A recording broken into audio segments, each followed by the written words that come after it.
Is your Lincoln Aviator's alarm constantly going off? The most common culprits are the hood and liftgate switches and the key fob battery.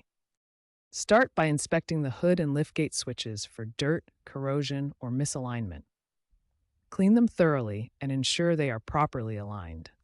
Next, replace the key fob battery, typically a CR2032. A weak battery can cause intermittent signals and trigger the alarm.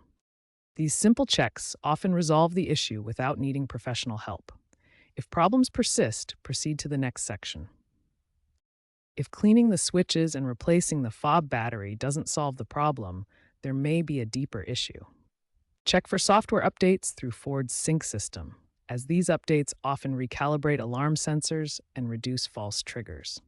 If your Aviator is a 2019-2023 model, check for Ford TSB 21-2425 regarding faulty liftgate switches and get it replaced at the dealership if applicable. If all else fails, use an OBD2 scanner for error codes or seek professional diagnostics. Persistent problems could stem from the body control module, BCM, or require fob reprogramming, which necessitates specialized tools.